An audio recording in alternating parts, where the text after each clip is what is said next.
ओम विश्वानदेव सवितरुदुरितानि परासु यद्भद्रं तन्नयासु। ओम भद्रं कर्णेभिः शृणुयाम देवा भद्रं पश्येमाक्षिभिर्यजत्राः स्थिरैरङ्गैः सुष्ठुवांसस्तनूभिः विषेमहि देवहितं यदायुः। वेद प्रेमियों सुधी श्रोताओं संप्रति हम सब ऋग्वेद के 6ठ मंडल के 54वें सूक्त की व्याख्या में प्रवेश करने जा रहे हैं। इस सूक्त में कुल 10 मंत्रों का संकलन है। सभी मंत्र गायत्री छंद में निबद्ध हैं। मंत्र दृष्टा ऋषि भरद्वाज बारहस्पत्य देवता पूषा है। इस सूक्त के पहले मंत्र का शीर्षक है तत्वज्ञ से मिलने वाले ज्ञान हेतु आकांक्षा। अब संबंधित मंत्र का सर्वप्रथम सस्वर पाठ हो जाए। सम्पोषन् विदुषा नययो अञ्जसा दुशासते य एवेदमिति ब्रवते।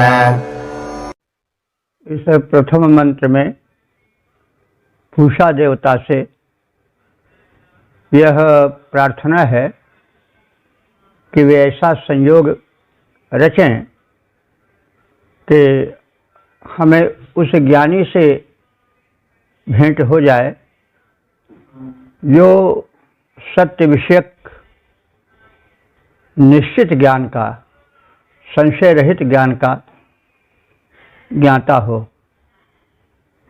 तो यह कठिन कार्य है, क्योंकि गहना कर्मणो गति गीता में भी कहा गया है कि क्या करना चाहिए, क्या न करना चाहिए, क्या सत्य है, क्या असत्य है, इसे पहचानना बड़ा कठिन है। तो यह बड़े विवेक और बड़े गूढ़ तत्व ज्ञान से संभव हो पाता है, और ज्ञान संगत से प्राप्त होता है, सत्संगत से।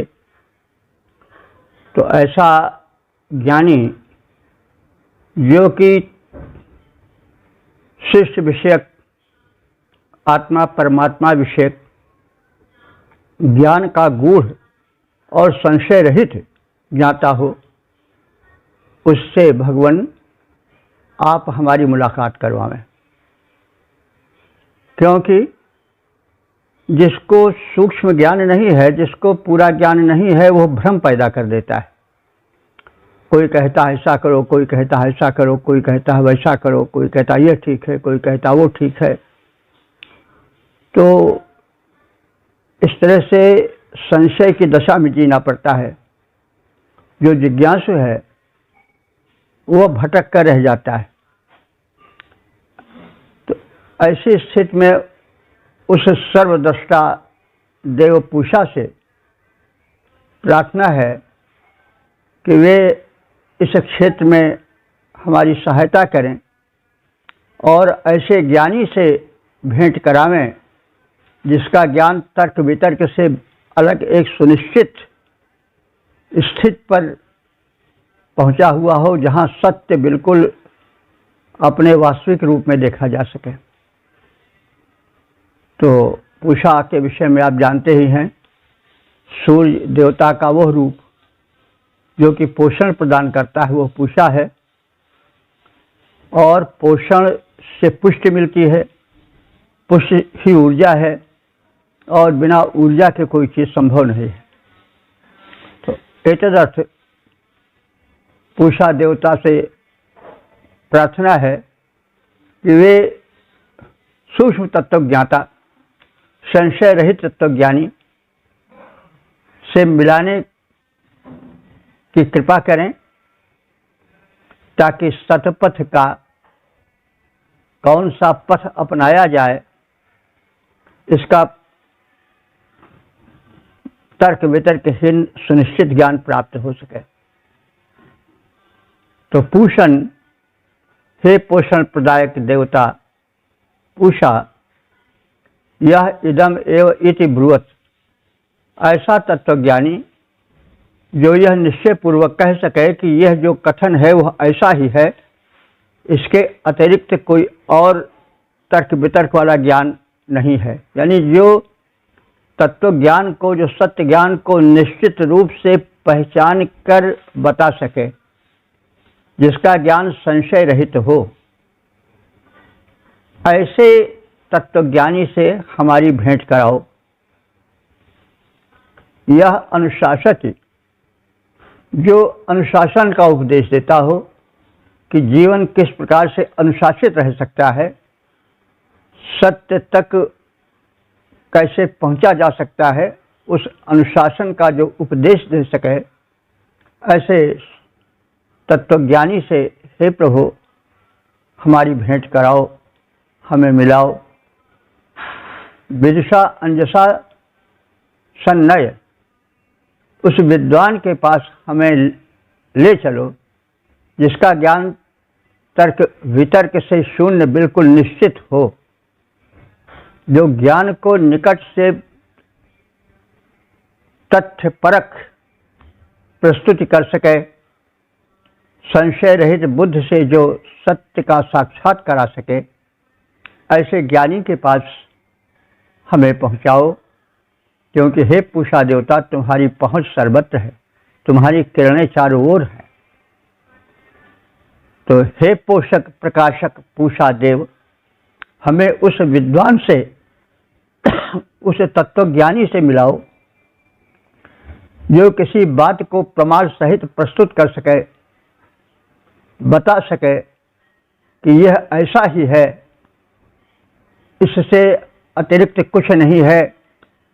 यानी जो तत्वज्ञान को निचोड़ रूप से सत्य के बिल्कुल निकट पहुंच करके उसे बता सके, जो संशय रहित तत्वज्ञानी हो, तथा जो अनुशासित जीवन का पाठ पढ़ाने वाला हो, ऐसे तत्वज्ञानी से हे भगवान हमारा संगमन मेल मिलाप कराओ।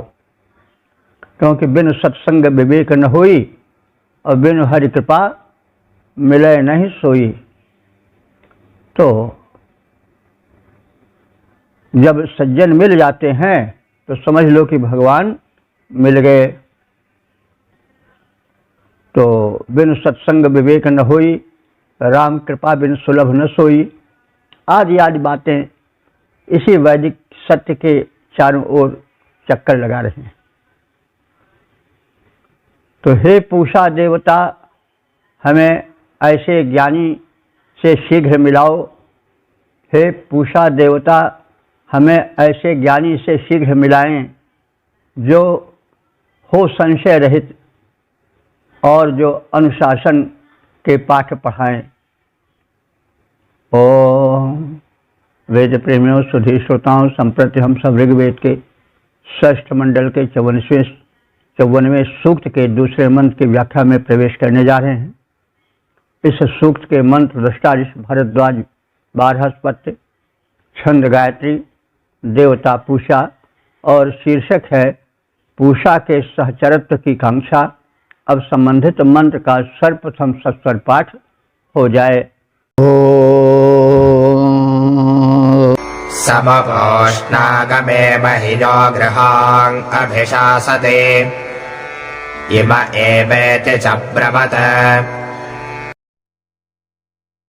मेलजोल अनुशासन का पाठ पढ़ाने वाले देव पूषा के सहचारित्व की कांक्षा इस दूसरे मंत्र में है।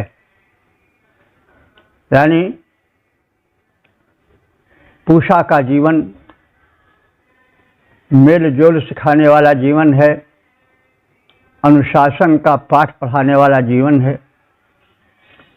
तो जैसी संगति पाइए तैसो ही गुण होई।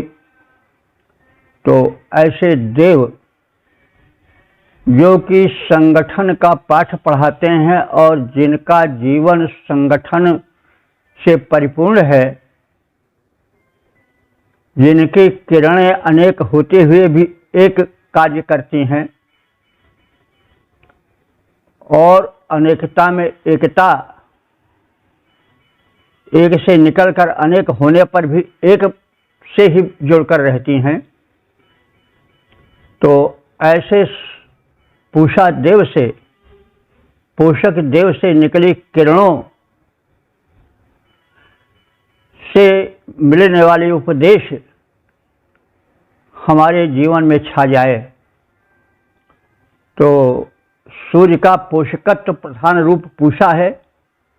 सूर्य की किरणें परस्पर जोड़ी और संगठित रहती हैं तथा एकता और पोषण प्रदान कर वही पाठ पढ़ाती हैं,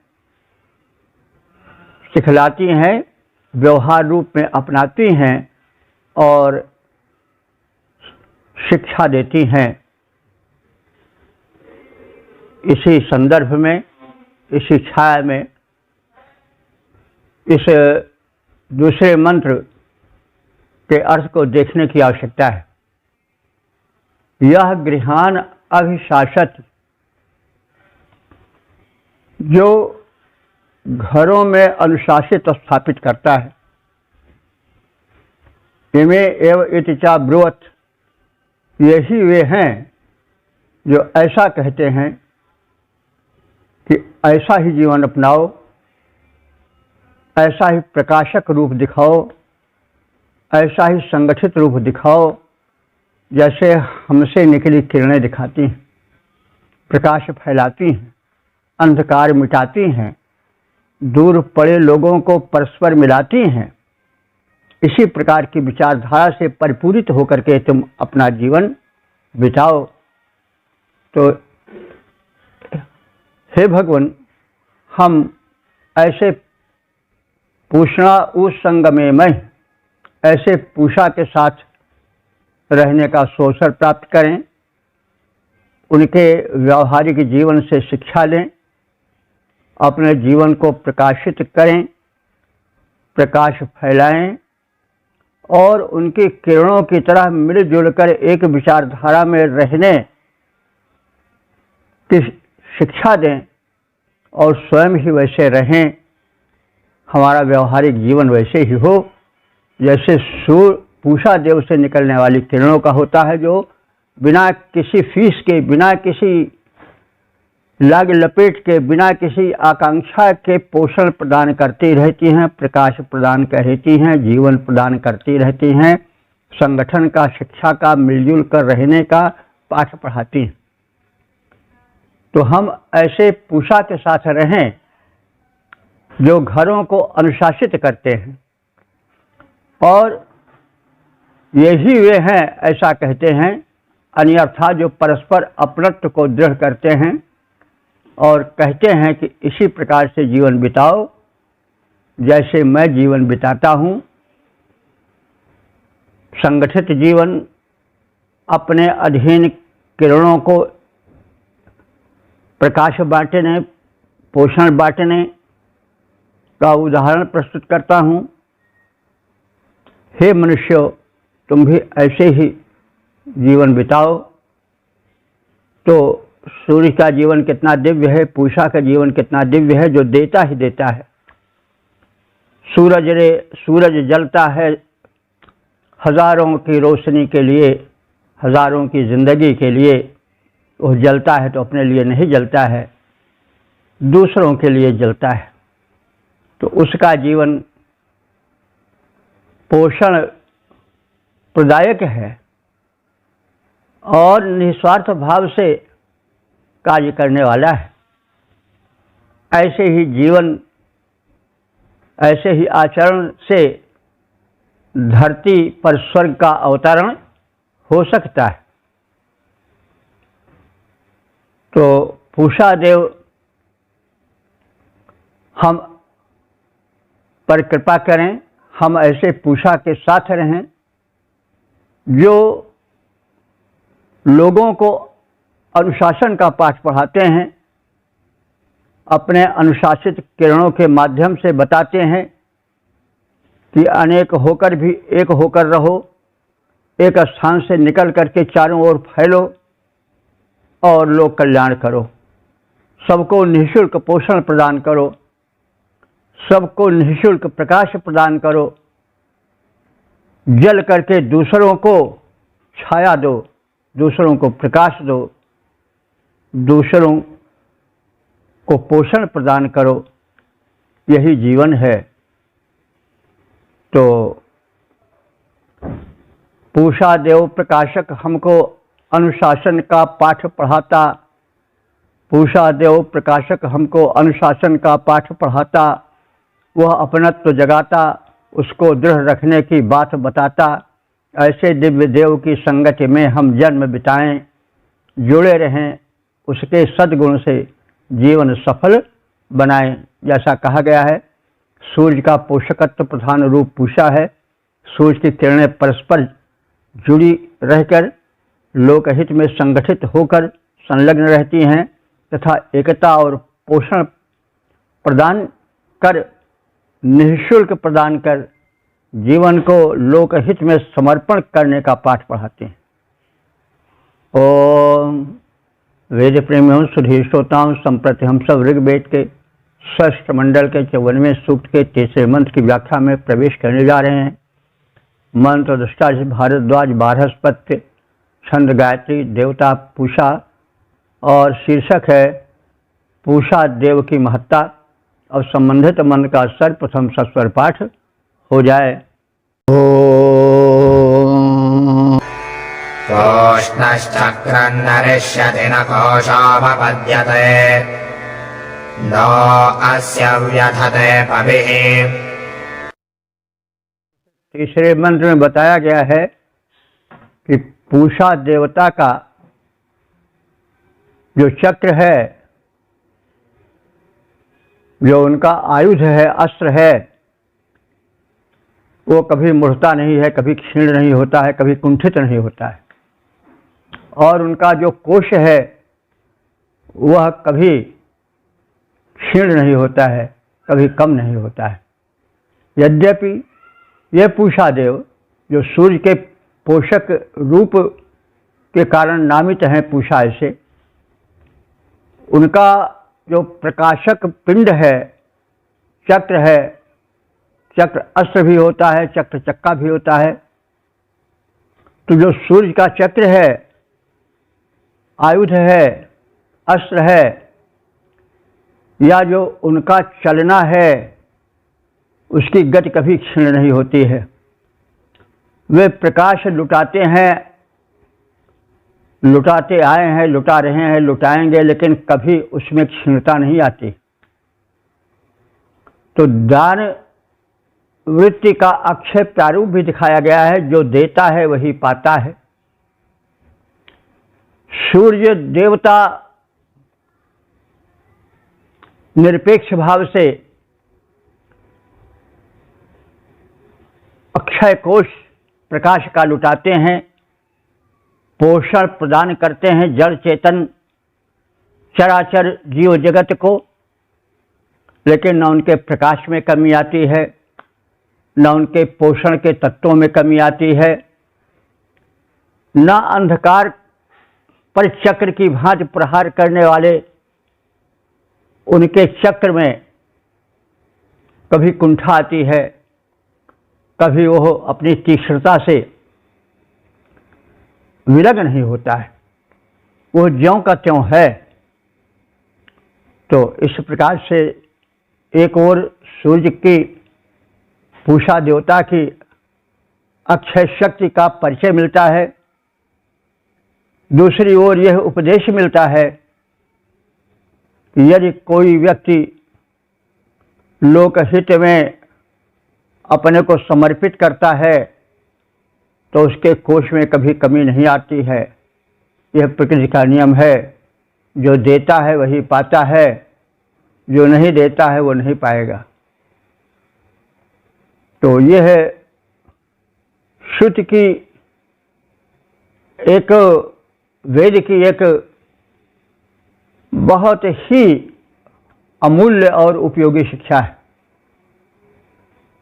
बृहदारण्यकोपनिषद में एक उदाहरण है कि एक बार असुर, सुर और नर तीनों मिलकर विधाता के पास गए और बोले, पितामह हमको शिक्षा दीजिए तो उन्होंने कहा दा दा दा दा दा दा ऐसा कहा। तो उन्होंने कहा ये तो हम कुछ समझ नहीं पा रहे हैं। तो उन्होंने कहा कि दा दा दा यानी तुम तीनों दा का अनुकरण करो। तो पूछा असुरों ने पहले कि हम कैसे इसको समझें। तो उन्होंने कहा भाई दा को अपनाओ। वो कैसे? कहीं देखो तुम बली हो, पुरुषार्थी हो, लेकिन एक तुम्हें कमी है कि तुम लोग निर्दय हो, दया नहीं करना जानते हो।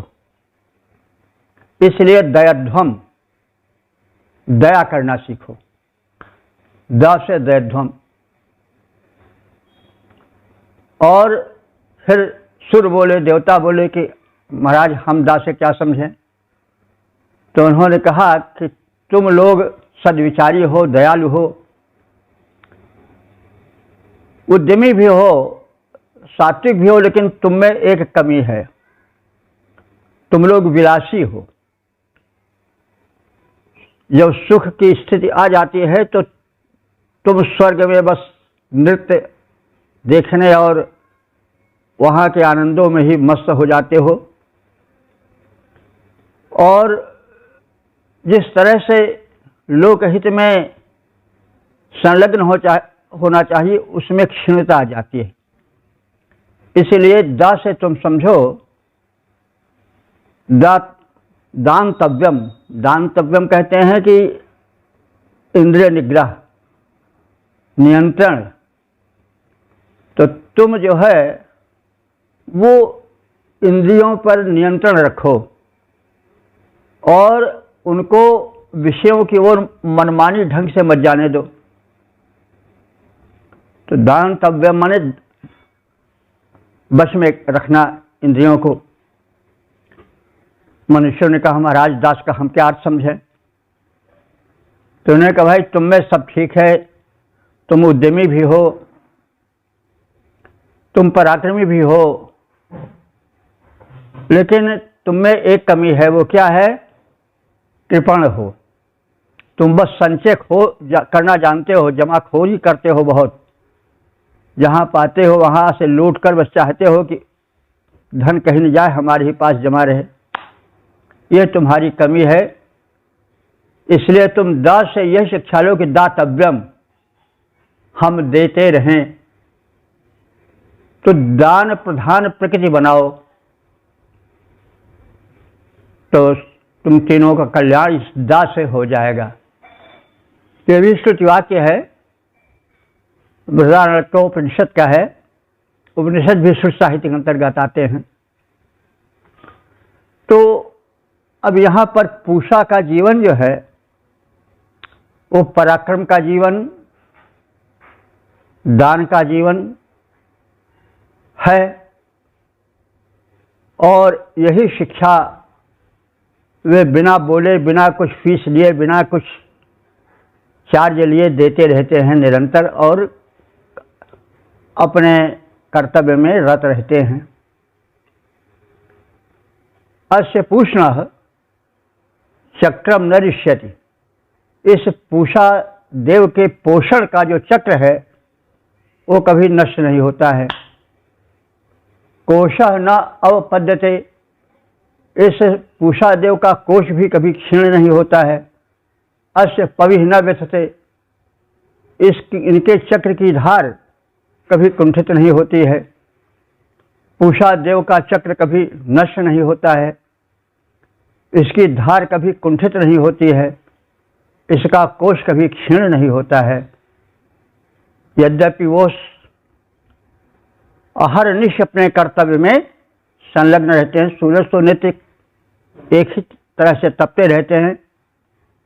कहीं रात रहती है तो वो सूर्य का अपना कर्तव्य नहीं उस समय क्षीण होता। सूर्य तो सदैव कहीं न कहीं चमकते ही रहते हैं। धरती अपना मुख जिस ओर कर लेती है उस ओर प्रकाश हो जाता है। और तो सूर्य का प्रकाश प्रदान, पोषण, क्रिया, अंधकार के विनाश का कर्म तो अनवरत गति से प्रतिक्षण चलता रहता है। धरती अपना मुख जिस ओर कर लेती है उस ओर प्रकाश हो जाता है, लेकिन सूरज के देने में या पूषा देव के देने में कहीं कोई कमी नहीं रहती है।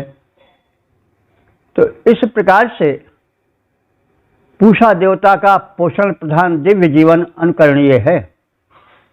तो पूषा देव का चक्र कभी नष्ट नहीं होता है, इसकी धार कभी कुंठित नहीं होती है, इसका कोश कभी क्षीण नहीं हो पाता है। पूषा का यह चक्र कभी भी नष्ट न हो पाता है, इसकी धार न कुंठित होती, दोष नहीं आता है। पूषा पोषक, पूषा पोषकत्व का दाता, पूषा पोषकत्व का दाता, अपनी रश्मि लुटाता, इतना अक्षय कोश जो कभी क्षीण नहीं हो पाता। ओम वेद प्रेमियों सुधीर श्रोताओं, संप्रति हम सब ऋग्वेद के षष्ठ मंडल के 54वें सूक्त के चौथे मंत्र की व्याख्या में प्रवेश करने जा रहे हैं। मंत्र दृष्टा 12 स्पत्य भारद्वाज, छंद गायत्री, देवता पूषा। शीर्षक है पूषा की भक्ति के सत परिणाम। अब संबंधित मंत्र का सर्वप्रथम सस्वर पाठ हो जाए।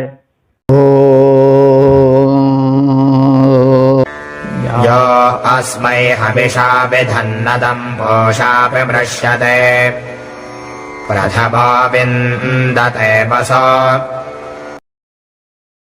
इस चौथे मंत्र में पूषा देवता की दानशीलता का कथन है, और जो पूषा देवता की भक्ति करता है, उपासना करता है, उसको अनेक उपलब्धियां प्राप्त होती हैं। धन धान्य से वह परिपूर्ण होता है। तो यह अस्मै हविषा अविधत, यह माने जो उपासक अस्मै पूषा देवाय, इस पूषा देव के लिए हविषा माने हव्य सामग्री, हव्यान्न, पुरोडाश आदि अर्पित करता है, अविधत अर्पण करता है, तम उस उपासक को, उस समर्पक को, उस अर्पक को पूषा अपि न मृष्यते, पूषा कभी कष्टित नहीं होने देते हैं। मतलब जो पूषा देवता के प्रति समर्पित भाव से उसकी उपासना करता है वो कभी क्षीण नहीं होता है, वो संपन्न बना रहता है। प्रथमा वश विन्दते, वह प्रथम धन धान्य से समृद्ध हो जाता है। तो सूर्योपासना अथवा सूर्य के पोषक रूप की उपासना परम फलदायक है, धन धान्य समृद्धि प्रदायक है। ये सब प्रत्यक्ष देव हैं, इनकी उपासना का प्रत्यक्ष फल मिलता है। हम पूषा देवता का ध्यान करें, उनके कल कोमल किरणों का स्पर्श करावें, उन पर ध्यान लगावें, तो निश्चित है सभी कामनाएं पूरी होंगी। स्वास्थ्य मिलेगा, धन मिलेगा, शक्ति मिलेगी, पोषण मिलेगा। तो जो याजक इस पूषा देव को आहुति प्रदान करता है, उसे यह देव कभी कष्ट में नहीं पड़ने देता है, और पूषा देवता कृपा पूर्वक उसे श्रेष्ठ धन धान्य से संपन्न करते रहते हैं।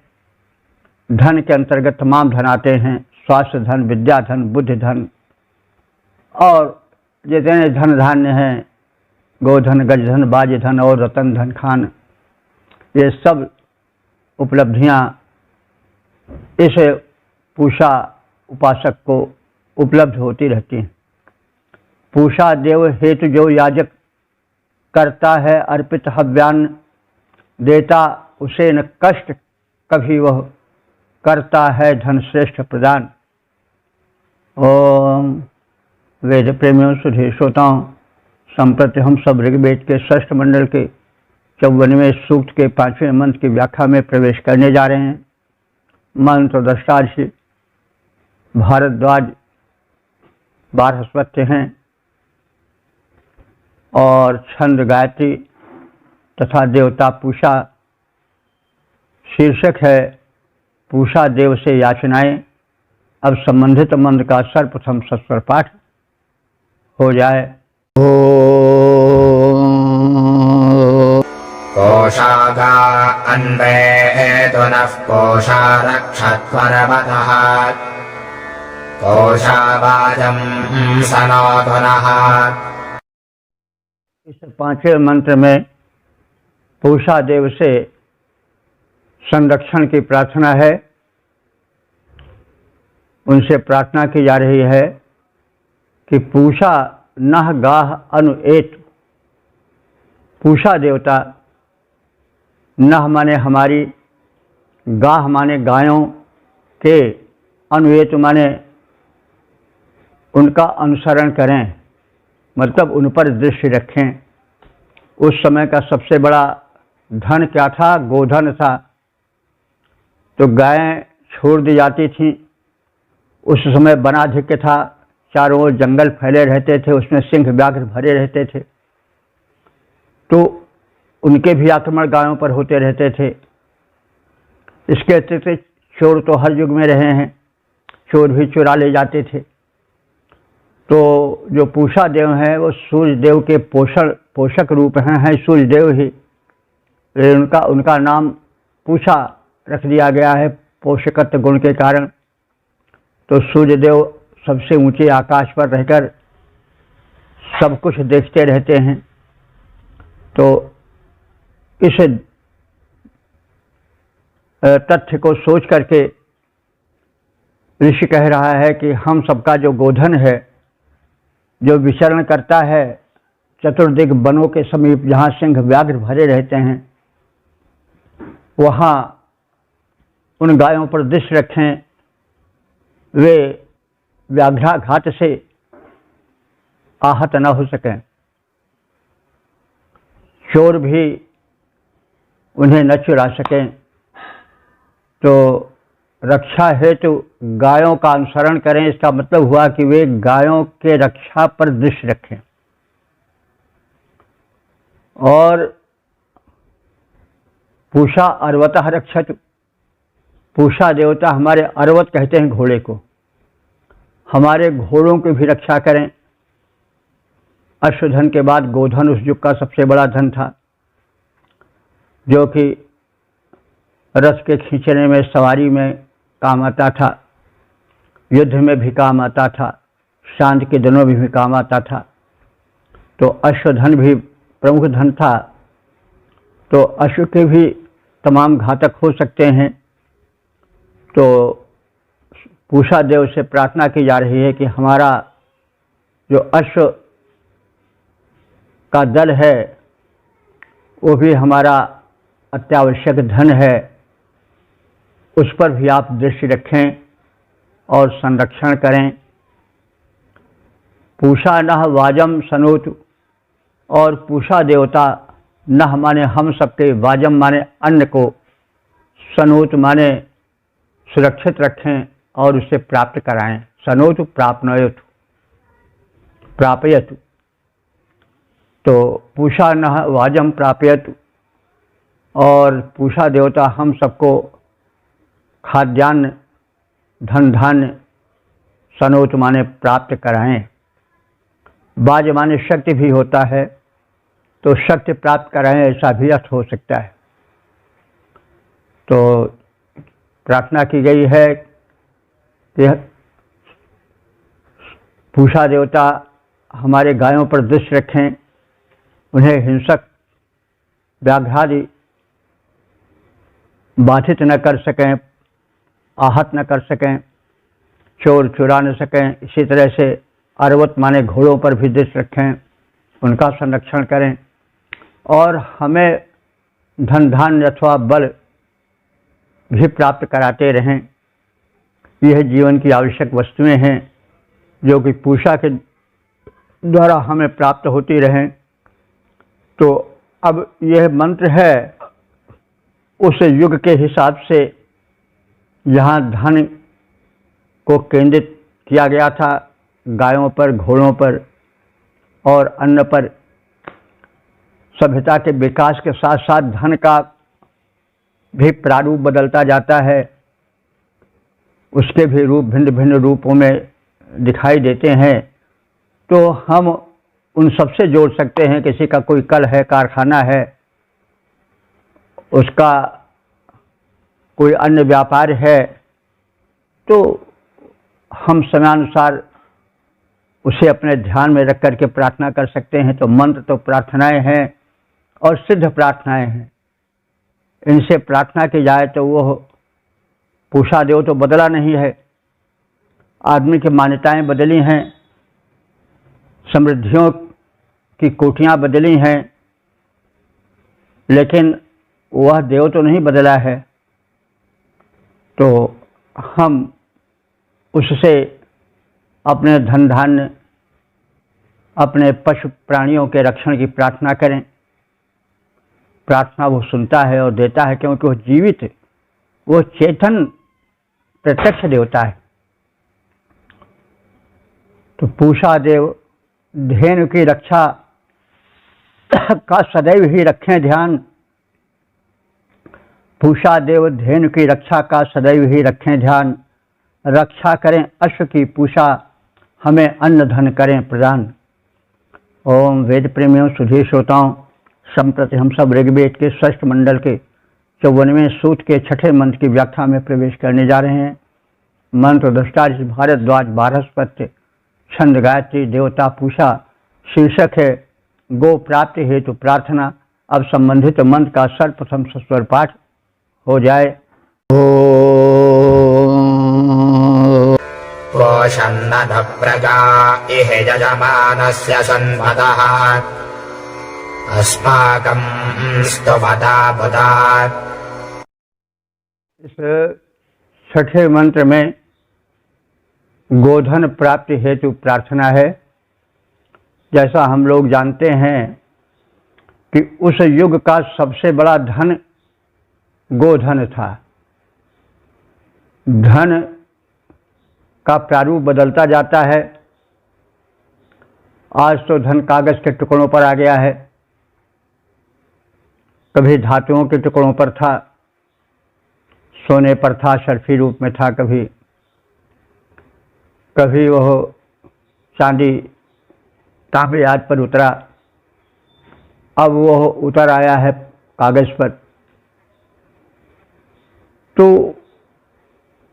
धन अपने रूप, अपना प्रसार प्रचार बदलता रहता है, उसका रूप रंग परिवर्तित होता रहता है।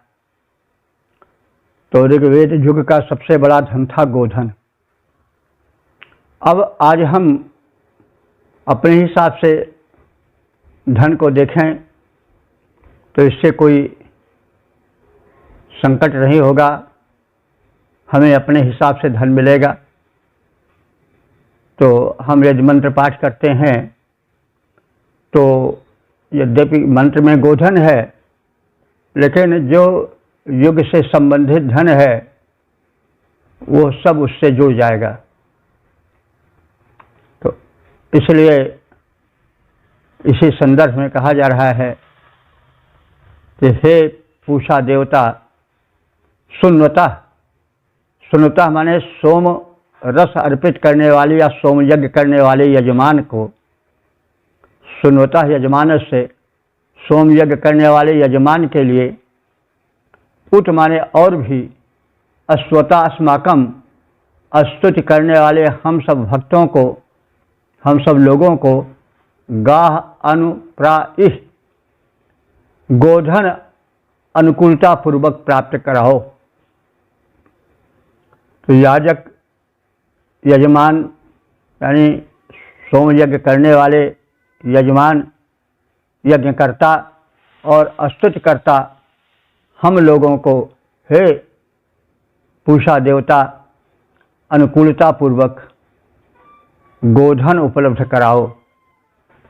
जो यजमान यज्ञ करते हैं, जो स्तुतियाँ गाएं, अनुकूलता पूर्वक वे जन गाएं पाते जाएं। ओम वेद प्रेमियों सुधी श्रोताओं, संप्रति हम सब ऋग्वेद के षष्ठ मंडल के 54वें सूक्त के 7वें मंत्र की व्याख्या में प्रवेश करने जा रहे हैं। मंत्र दृष्टा से भरद्वाज बारहस्पत्य, छंद गायत्री देवता पूषा। शीर्षक है गायों की सुरक्षा हेतु प्रार्थना। अब संबंधित मंत्र का सर्वप्रथम सस्वर पाठ हो जाए। माकिर्न्देशन्वाकें मृषन्वाकें संशारिके वटे अथारिष्टाभिरागहे। इस 7वें मंत्र में गोधन की सुरक्षा हेतु प्रार्थना है। योगक्षेम तब होता है जब अप्राप्त प्राप्त हो और जो प्राप्त है उसका संरक्षण हो। तो धन प्राप्त हो जाए यही पर्याप्त नहीं है, उसका संरक्षण उससे अधिक महत्वपूर्ण होता है। क्योंकि धन के लुटेरे, धन पर प्रहार करने वाले लोगों की कमी नहीं होती। तो उस युग में जैसा हम लोग जानते आए हैं, कहते सुनते आए हैं कि सबसे बड़ा धन गोधन था। गोधन पर आक्रमण करने वाले व्याघ्रादि हिंसक पशु थे और गायें चरते चरते कभी कुएं में गिर पड़ती थी, तो भी गायों की हानि होती थी। तो इस स्थिति में कुएं में गिरने से गायों की रक्षा हो, वे कुएं में न गिरने पावें और उन्हें हिंसक व्याघ्रादि न भक्षण कर पावें, इस हेतु प्रार्थना है।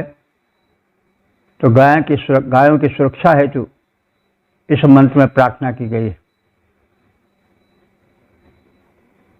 पूषा देवता से प्रार्थना की जा रही है कि माँ की ही नेशत, माँ की माने नष्ट न करें, माँ की ही नेशत माने नष्ट न होने पावे।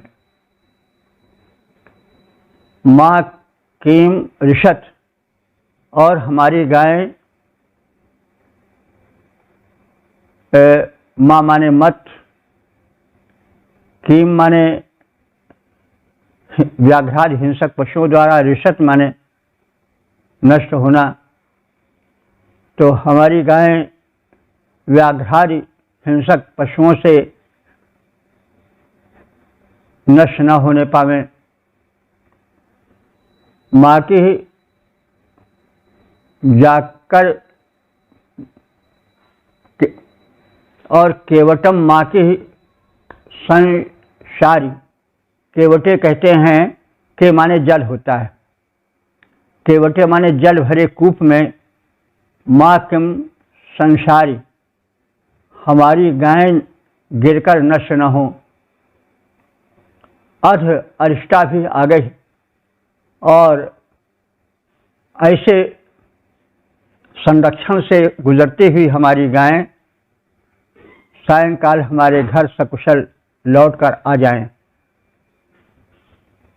तो हे पूषण देवता, हमारी गाय नष्ट न होने पाए, गाय कुएं में गिरकर या हिंसक पशुओं द्वारा नष्ट न होने पाए, ऐसे ही सुरक्षित हमारी गायें सायंकाल हमारे घर में वापस लौटकर आ जाएं। तो इस प्रकार से गोधन की रक्षा हेतु प्रार्थना की गई है। इससे पता चलता है कि गोवृंद पर हिंसक पशु व्याघ्रादि आक्रमण करते थे, खा जाते थे। उस समय वन का आधिक्य था, तो जब वन का आधिक्य था तो हिंसक पशुओं का भी, सिंह व्याघ्रादि का भी आधिक्य था। तो ये सब गायों पर आक्रमण कर देते थे, चट कर जाते थे। बड़ा नाश होता था। इसी प्रकार से कुएं जहाँ तहाँ रहते थे, उसमें गायें गिर पड़ती थीं और मर जाती थी, नष्ट हो जाती थी। तो उन सब से सुरक्षा की प्रार्थना की गई है। और जो पूषा देवता हैं वो ऊंचे आकाश पर सब कुछ देखते हैं, उनमें सामर्थ्य है, उनमें अनंत किरणों के हाथ हैं, वे समर्थ हैं, रक्षा कर सकते हैं। तो इसी अर्थ में प्रार्थना की जा रही है देव शक्तियों से। अरे भाई, ये तो सूर्य देवता है, जीवित देवता है, प्रत्यक्ष देवता है। हम लोग तो अप्रत्यक्ष देवताओं से, मूर्तियों से, मंदिरों में, मस्जिदों में ऐसे ही दुआएं मांगते रहते हैं, गिरजाघरों में, सब जगह पूजा स्थलों पर। तो ये तो बिल्कुल प्रत्यक्ष देवता हैं, प्रकाश देते हैं, सब कुछ करते हैं, दिखाई पड़ते हैं। तो इनसे प्रार्थना करना सबसे निकट की प्रार्थना करना है, सबसे सही प्रार्थना करना है। और उसी प्रार्थना क्रम में सारी बातें कही गई हैं कि हे पूषण देवता, हमारी गायें नष्ट न होने पाएं, गायें कुएं में गिरकर या हिंसक पशुओं द्वारा नष्ट न होने पाएं, भली विधि सुरक्षित हमारी गायें सायंकाल हमारे पास घर में लौटकर आ जाएं। हे पूषण, सब भांत सुरक्षित रहें हमारी गायें, सायं पास हमारे गायें लौट सुरक्षित आएं। ओम वेद प्रेमियों सुधी श्रोताओं, संप्रति हम सब ऋग्वेद के 6ठ मंडल के 54वें सूक्त के 8वें मंत्र की व्याख्या में प्रवेश करने जा रहे हैं। मंत्र दृष्टा भरद्वाज, बारहस्पत्य, छंद गायत्री, देवता पूषा। शीर्षक है धन वैभव हेतु प्रार्थना। अब संबंधित मंत्र का सर्वप्रथम सस्वर पाठ हो जाए। शृण्वन्तम् पोषणम् भजमिर्यमनष्टवेदसाम् ईशानम् राजयेमहे। इस 8वें मंत्र में बताया गया है कि पूषा देव अनंत ऐश्वर्यवान है, धन धान्य के प्रदायक हैं, परम समृद्ध हैं। अस्तु वे हमें समृद्धि दें, धन वैभव प्रदान करें। तो एतदर्थ प्रार्थना है। और जो ये पूषा देवता हैं वे कारुणिक हैं, प्रार्थनाएं सुनने वाले हैं। यह भी आवश्यक है कि जो प्रार्थना सुने उसी से प्रार्थना करनी चाहिए। जो कुछ देते नहीं है, बड़ा कंजूस है, उससे प्रार्थना नहीं करनी चाहिए। रे रे चातक सावधान मनसा मित्र क्षण श्रूयताम अम्बोधा बहवो ही सन्ति गगने किंतु सर्वेपि नैतादृशा केचिद् वृषभिरार्दयन्ति वसुधाम केचिद् गर्जन्ति वृथा यम यम पश्यसि तस्य तस्य पुरतो मा ब्रूहि दीनं वचः। नीतिवान कहता है कि हे चातक, हे याचक मित्र, थोड़ी देर मेरी बातें भी सुन लो। बादल तो आकाश में बहुत से हैं, कुछ केवल गर्जन करते हैं, बरसते नहीं हैं। तो तुम सबसे जिस बादल को देखते हो उससे अपने दीनता भरे वचनों को मत कहो। तो वही है यम यम पश्यसि तस्य तस्य पुरतो मा ब्रूहि दीनं वचः अम्बहुधा बहवो ही सन्ति गगने किंतु सर्वेपि नैतादृशा। बादल बहुत हैं लेकिन सब एक तरह के नहीं होते। केचिद् वृषभिरार्दयन्ति वसुधाम और गर्जन्ति केचिद् वृथा, केवल गर्जन करते हैं कुछ लोग। ऐसे लोग, कुछ लोग नाटक करते हैं देने का लेकिन देते ही नहीं हैं, उनके पास कलेजा नहीं है देने का। इससे सबसे मत मांगो। तो यहाँ बताया गया है कि सविता देवता जो हैं वो प्रार्थनाएं सुनते हैं और सुनकर देते भी हैं। उनके पास अक्षय कोश है, इसलिए जो दाता है, देने वाला है, उदार है, उससे अवश्य मांगो। तो यही तथ्य कहा गया है इस मंत्र में।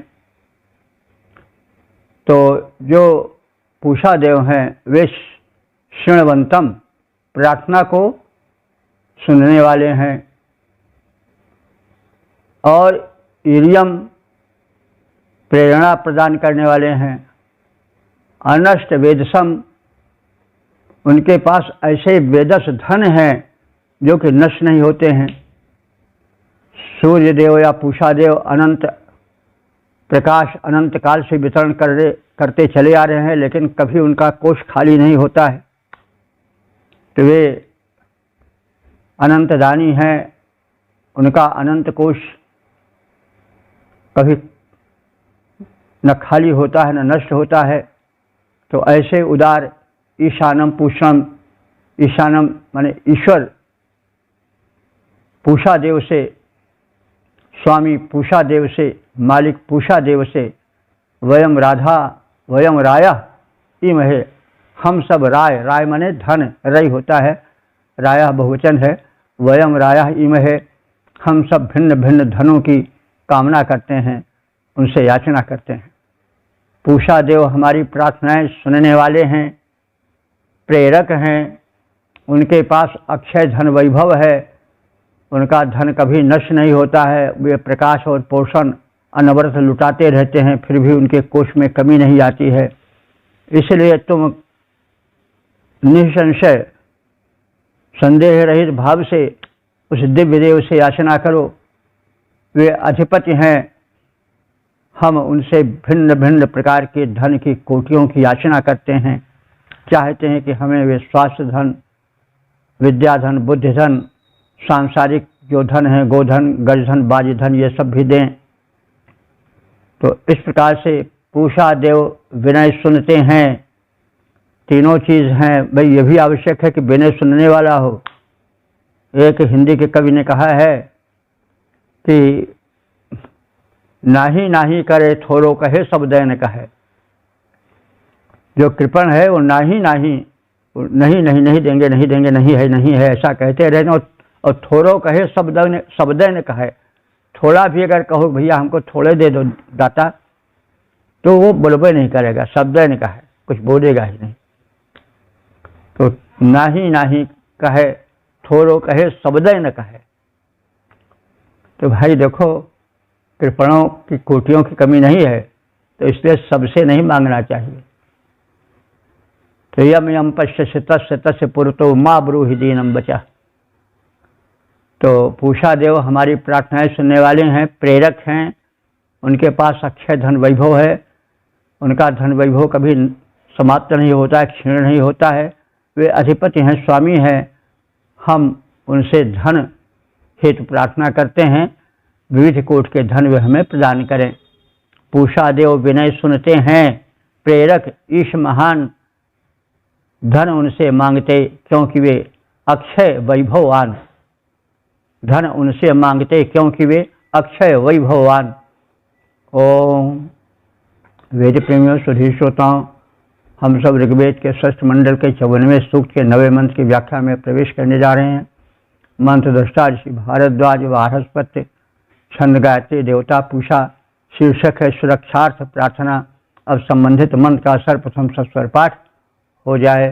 ओम पोषन्तवो व्रते भजं नरिष्ये मकदाचना स्तोतारस्त इह स्मसि। इस 9वें मंत्र में पूषा देवता से कुशल क्षेम, योगक्षेम की प्रार्थना की गई है। उनसे एक सुरक्षित जीवन हेतु याचना है।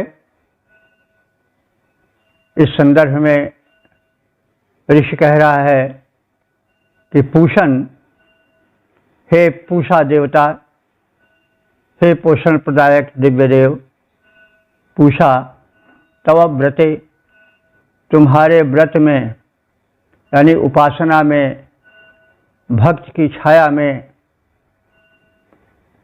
वयम कदाचन न ऋषेम, वयम माने हम सब, उपासक, कदाचन माने कभी, न ऋषेम माने कष्टान्वित न होने पावे। ते अस्तोतारा, तुम्हारे स्तुतिकर्ता, यह अस्मस, यहाँ सुरक्षित जीवन बिता सकें, संसार में वो क्षत विक्षत न हो पावे। तो हे पूषा देव, तुम्हारी उपासना करते हुए हम तुम्हारे भक्त कभी नष्ट न हो, कष्टित न हो, क्षीण न हो, प्रत्युत तुम्हारी भक्त की छाया में पूर्ववत सुरक्षित रहें, एक दिव्य जीवन बिता सकें। हे पूषा देवता, तुम्हारे भक्त न कभी नष्ट हो पाएं। हे पूषा देवता, तुम्हारे भक्त कभी न नष्ट हो पाएं, बने पूर्ववत रहें, सुरक्षित, स्तुति को करते ही जाएं। ओम वेद प्रेमियों, सुधीर श्रोताओं, संप्रति हम सब ऋग्वेद के षष्ठ मंडल के 54वें सूक्त के 10वें मंत्र की व्याख्या में प्रवेश करने जा रहे हैं। मंत्र दृष्टा भरद्वाज बारहस्पत्य, छंद गायत्री, देवता पूषा, शीर्षक है अपहृत धन की प्राप्ति हेतु प्रार्थना। और संबंधित मंत्र का सर्वप्रथम सस्वर पाठ हो जाए। परिपोषा परस्ताद्धस्तम् दधातु दक्षिणम् पुनर्न नष्टमाजतो। इस 10वें मंत्र में पूषा देव से प्राप्त धन की रक्षा और अपहृत धन की पुनः प्राप्ति की प्रार्थना है। तो इस संदर्भ में कहा जा रहा है कि पूषा देवता अपना दक्षिण हस्त हमारे ऊपर रखें, क्योंकि दाहिना हाथ अधिक शक्तिशाली और रक्षण कुशल होता है। तो पूषा, हे पूषण, हे पोषक प्रधान देवता पूषा, आप अपने दक्षिणम हस्तम माने दाहिने हाथ को, जो अधिक रक्षण में सक्षम होता है, उसको हमारे ऊपर रखे रहो। परस्तात परिदधातु, हमारे ऊपर रक्षार्थ सदैव रखे रहो। हम तुम्हारे रक्षक हस्त से वंचित न हो और अपने उस समर्थ रक्षा प्रदायक हाथ द्वारा नष्टम पुनः न अजंतु, जो हमारा धन नष्ट हो गया है वो पुनः आप द्वारा हमारे पास लाकर दिया जाए। तो इस समापन वाले मंत्र में, 10वें मंत्र में पूषा देव से प्रार्थना की गई है कि वे अपना दक्षिण बाहु, जो कि रक्षण निपुण है, रक्षण में सशक्त समर्थ है, अधिक समर्थ है, उससे वे हमारे रक्षणार्थ नियुक्त करें और हमें जो अप्राप्त है उसे प्राप्त कराएं और जो नष्ट हो गया है उसे पुनः हमें लौटाकर दिलाने हेतु कृपा करें।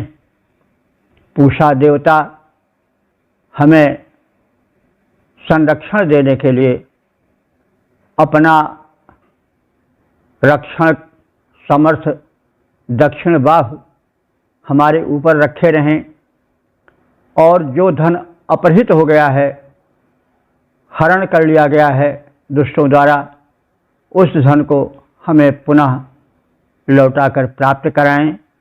पुनः हमें प्रदान करें। तो धन की व्यापक व्याख्या करनी चाहिए। विद्या धन, बुद्धि धन, स्वास्थ्य धन। जो कुछ धन हमसे अलग हो गया है कालवश, समय चक्रवश अथवा चोरों, लुटेरों, उचक्कों, अपहरणकर्ताओं से हरण कर लिया गया है, वो सभी समर्थ संरक्षक पूषा देवता, पोषण प्रदायक दिव्य देव पूषा हमें प्रदान करें, हमारी योगक्षेम का पूरा ध्यान रखें। तो योग कहते हैं जो ना मिला हो उसको मिलाना, और जो मिला हो उसको सुरक्षित रखना, यही योगक्षेम है। तो वे हमारे योगक्षेम का वहन करें, हमारे ऊपर कृपा करें। वो पोषण प्रधान दिव्य देवता हैं और उनसे यही प्रार्थनाएं हैं। मेरे ऊपर रखें दाहिना कर पूषा देवता महान, मेरे ऊपर रखें दाहिना कर पूषा देवता महान। अपहृत धन फिर से मिल जाए, ऐसी कृपा करें भगवान। इस प्रकार से हमने इस ऋग्वेद के 6ठे मंडल के 54वें सूक्त के 10वें मंत्र की संक्षिप्त व्याख्या करने की चेष्टा की है, और अब तक के जितने मंत्र व्याख्यायित हो चुके हैं उनकी संख्या हो चुकी है 4954। यह परम कृपा का फल है। अन्यथा वेद ऐसे दुरूह विषय में प्रवेश पाना एक तरह से असंभव ही है। तो हमें अपने अस्तित्व के रक्षण के लिए, हमारे अस्तित्व पर प्रहार होते आए हैं चिरकाल से, अब भी हो रहे हैं। अब भी हमारा आर्यत्व, हमारा हिंदुत्व उस पर ग्रहण लग रहे हैं, हम सब जानते हैं। तो वैदिक मंत्रों के माध्यम से हम सुरक्षित रहेंगे, क्योंकि मंत्र की शक्ति अपरंपार है। ऋग्वेद के मंत्र साक्षात परमात्मा की वाणी है, इसके संदेश, इसकी शक्ति अपरंपार है।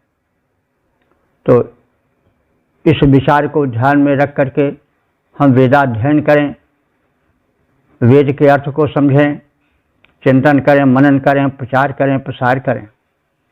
तो संक्षेप में इस सूक्त में तत्वज्ञ ज्ञानी के प्राप्ति की उत्कंठा का कथन है। प्रथम मंत्र में मनुष्य जिज्ञासु है, वो चाहता है कि उसे सद्गुरु मिले, पथ प्रदर्शक मिले, और ऐसा पथ प्रदर्शक मिले जो कि संदेह रहित हो, जो सुलझा हुआ हो, जो पहचान चुका हो, जो सत्य को नज़दीक से देख चुका हो। तो ऐसे तत्वदर्शी, ऐसे ज्ञानी से सर्वज्ञ पूषा देव मिलन कराएं, और पूषा के सानिध्य, उनकी कृपा दृष्टि हेतु प्रार्थना की गई है, क्योंकि वो पोषण प्रदान करने वाले हैं। पोषण ही से जीवन शक्ति संपन्न समृद्ध रह सकता है। तो उनसे पोषण की प्रार्थना है, तदर्थ उपासना है, सुख और स्वास्थ्य की कामना है, धन प्राप्ति और धन के सुरक्षित रहने की प्रार्थना है। गोधन पूर्ण सुरक्षित हो, वह व्याघ्रादि हिंसक पशुओं अथवा कूप पतन से सुरक्षित रहे, न उसे हिंसक व्याघ्रादि मार सकें, न वे भटक करके कुएं में गिरकर नष्ट हो सकें। जो सर्वश्रेष्ठ गोधन है वो सुरक्षित बना रहे। इतदर्थ पूषा देव हम सब उपासकों की सहायता करें और हम सब सुरक्षित जीवन बिता सकें। हमारी गायें चर करके सायंकाल सुरक्षित आ सकें, ऐसी योजना करें, ऐसी कृपा करें, और उनकी कृपा अनवरत बनी रहे। उनका दाहिना हाथ हमारी सुरक्षा में सदैव तत्पर रहे। जो नहीं मिल सका है वो मिले, और जो मिल चुका है वो संरक्षित हो। जो अपहृत हो चुका है वो भी हमारे पास लौट कर आवे। उनके हाथ में बड़ी शक्ति है, तो उनका दक्षिण हस्त जो कि रक्षण कुशल है वो हम भक्तों, हम आराधकों पर अनुकूल होकर रक्षार्थ सदैव तत्पर रहे, ऐसी प्रार्थना है। ओम सर्वे भवन्तु सुखिनः, सर्वे सन्तु निरामयाः, सर्वे भद्राणि पश्यन्तु, मा कश्चित् दुःख भाग् भवेत्।